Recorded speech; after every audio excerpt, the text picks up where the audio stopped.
Hi, I'm Jennifer Homendy, and I am chair of the National Transportation Safety Board. With me, this is not, could somebody fix, thank you, 1 minute. No problem. With me today is Jim Southworth. Jim is our investigator in charge for this investigation. So the National Transportation Safety Board is an independent federal agency charged by Congress with investigating every civil aviation accident in the United States and significant events in other modes of transportation. Our sole mission is to improve safety and to prevent incidents and accidents from reoccurring. First, I want to extend, on behalf of the entire agency, I want to extend our deepest sympathies to those who were injured in this event. Whether it's physical or mental, this is a tough incident, any of these, to go through. So you are on our hearts, in our thoughts, as we proceed with this investigation throughout the course of the investigation in the years to come as we pursue implementation of safety recommendations that may come out of this. We are here with 14 personnel.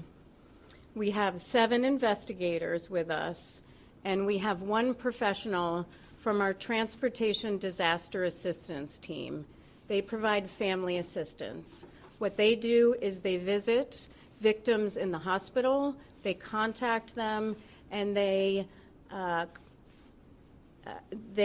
provide them information on the resources that are available for them through the Red Cross. And I do want to take a moment and thank the American Red Cross for their partnership.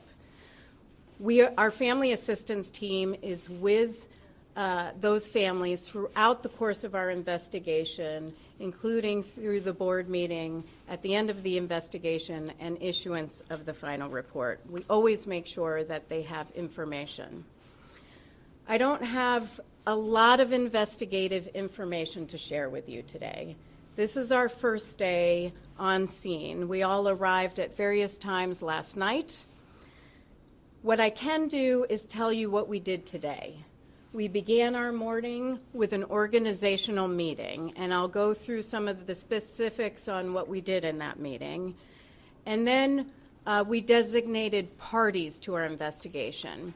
So I want to talk about what parties mean.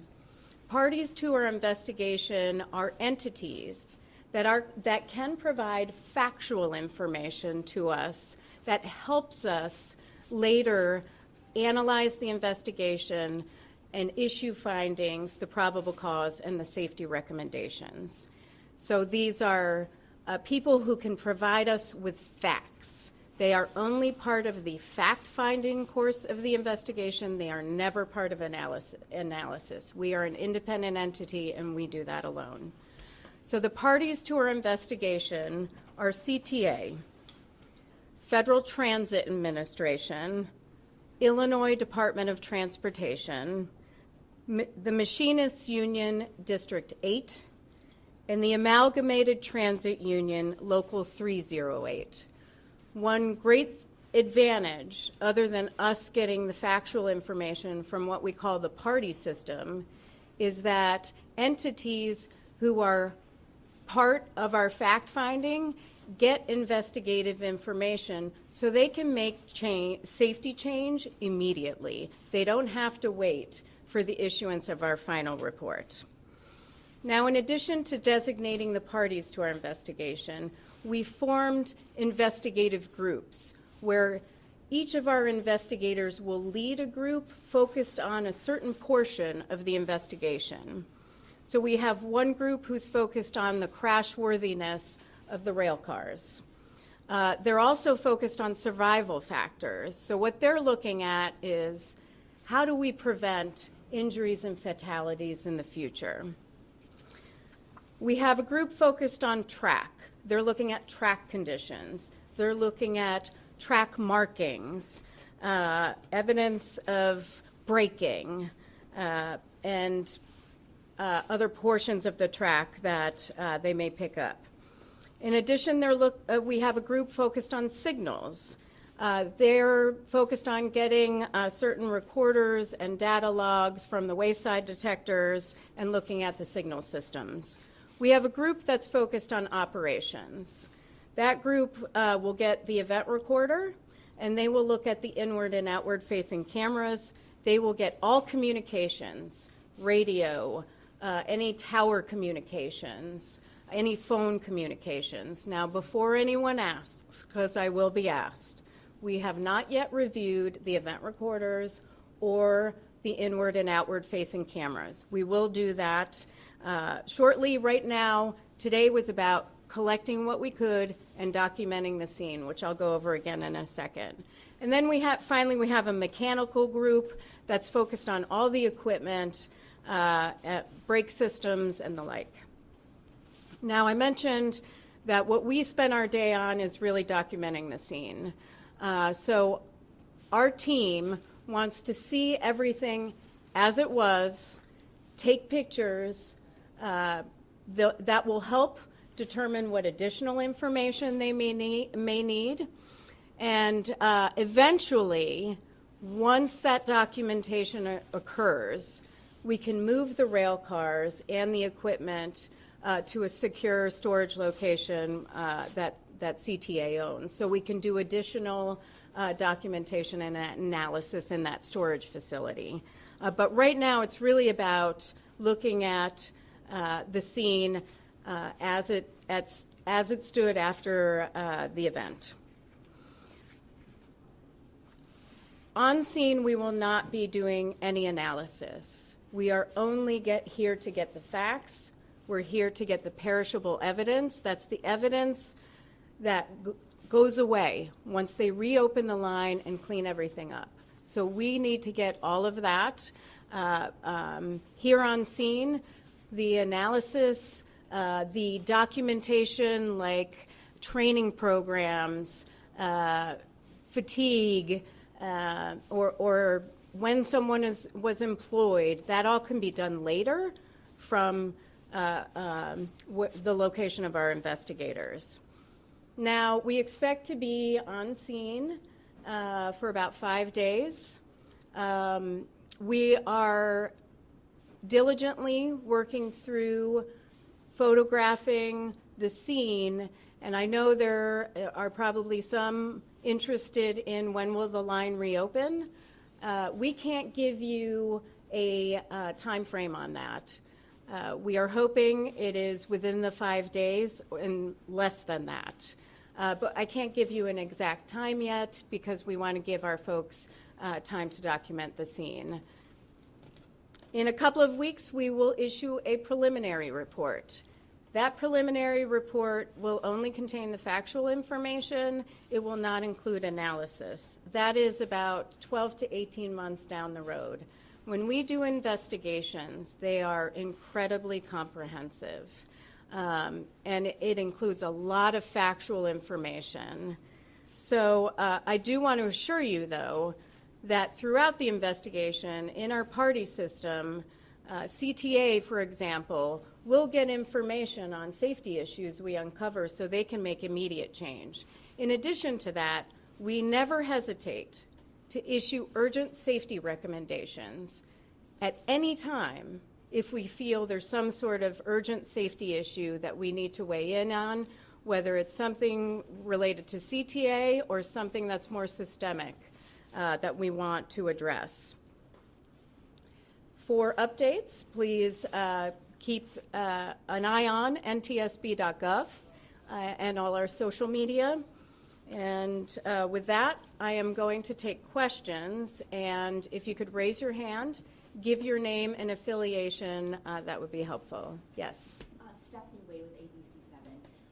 We heard about just under 2 hours prior to the crash that there was a warning that CTA said, hey, watch out, there's personnel on the tracks. Was this about the snowplow or was this something not related?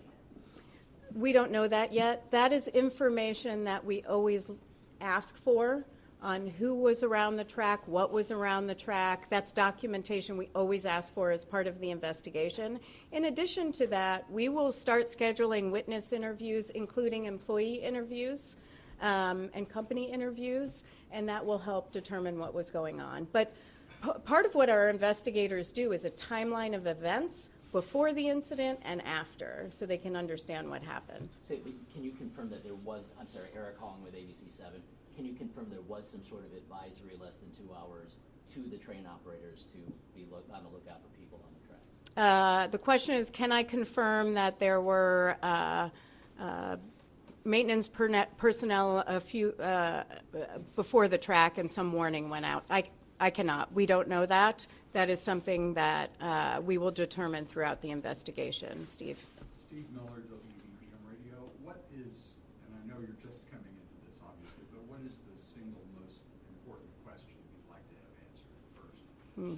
There is, what is the single most important question? There isn't one. We have lots of questions and we never focus on one. I can't give you one. But coming to this, into this with a clear eye. Okay, so coming into this with a clear eye, what is the biggest question I have is, what do we need to do to prevent this from reoccurring? Never ever do we want to see anyone injured or fatalities. I mean, this was very serious. I was on scene today. It is very serious. There were children on board.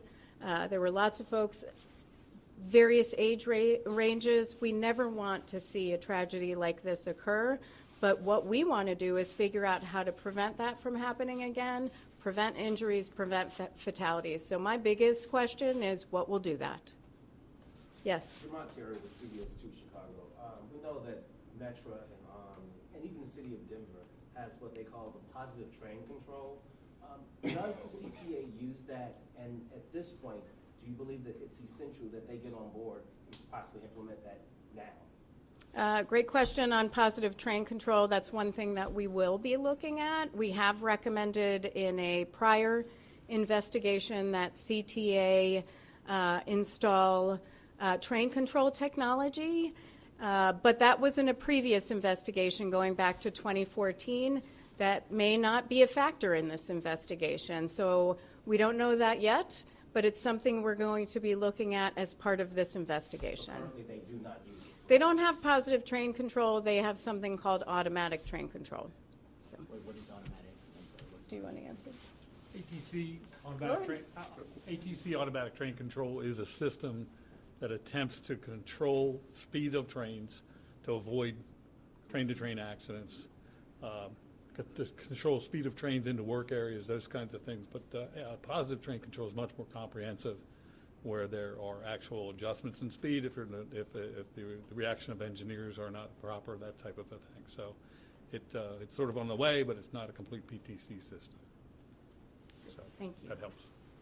Thank you. Yes. NBC5.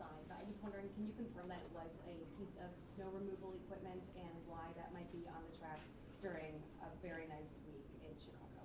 Can I confirm that it was a piece of snow removal equipment and provide why it was on the track? I can confirm that it is snow removal equipment. I cannot state at this time why it was there. That is information that we are asking CTA for, and we'll be asking others in interviews as well. Yes. Jake Sheridan from the Chicago Tribune. What have you heard from CTA's leader, Dorval Carter, and other CTA officials so far? The question is, what have I heard from the president of CTA and other officials? The president and many staff of CTA was at our organizational meeting. He is aware of the previous investigations involving CTA. He was at the Federal Transit Administration during many of those, and so he is very familiar with the NTSB's investigative process. And they have been very cooperative, and we appreciate that. Yes. Finally, Miller, Chicago Sun-Times. Do we know how fast the train was going and if the snow removal equipment had been moving at the time of the crash? The question is the speed of the train and whether the snow removal equipment was moving at the time of the crash. Again, that's something we're going to have to look at. Part of that is looking at event recorders, and so we'll have more information on that as we go along. I would hope to have some of that within the next few days. Thank you. Yes. Has there been anything as of today that you have recommended the CTA do immediately in light of you going to the scene? You said obviously in the course of your investigation you would let them know, but as of today, have you told the CTA to do something specifically that they did not do yesterday? The question is, have we asked CTA to do anything, issued them a safety recommendation or any sort of safety deficiency that we may have flagged? The answer is not yet, not at this time. But again, it's really early in the investigation. And right now, we are very focused on just documenting the scene and beginning the process of, okay, what equipment do we need and what documentation do we need? And very important is immediately scheduling the witness interviews. So it's really focused on documenting the scene, getting what we can now, and focused on the interviews. We have not conducted any interviews yet. So do you know if anyone was actually on that snowplow apparatus? Do we know if anyone was on that snowplow? Yeah, well, there was a crew on the plow. How many? Not sure exactly. There was a crew on the snowplow equipment. How many and where they were, what positions, that sort of thing. We're Yeah. still looking into that. That's right. As it relates to the operator, you mentioned obviously the interview. I mean, what are the protocols that occur in the wake of this, whether that be drug testing, whether that be pulling a personnel record? I mean, what just happens after this as it relates to the operator? Yeah, what happens after this? There is mandatory drug testing for those that are employees that are involved in something like this. So that will occur. We will collect blood samples and send that to the lab, and we'll take care of that. What other protocols? I know that by law they have to provide critical incident stress management to their employees. It's sort of a mental health assistance for employees that go through this. It can be very traumatic for everybody, so that's important. Beyond that, nothing else comes to mind. Last question. Yes. Do you have any updates on the condition of the victims? Do I have any updates on the condition of the victims? I do not. That is not something we usually comment on. I would ask that you contact the authorities for that information. Last question. My final question to you, obviously thousands of people rely on the CTA every day.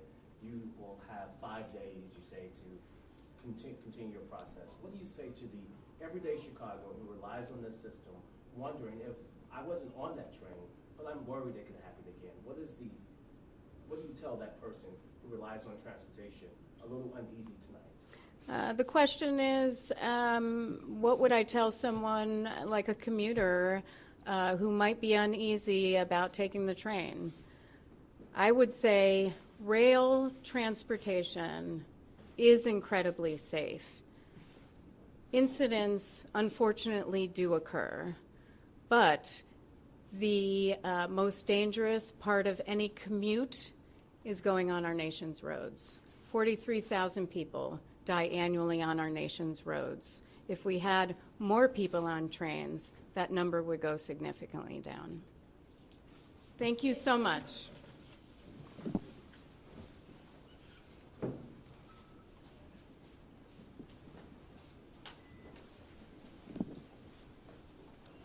Were you able to get a wide at some point?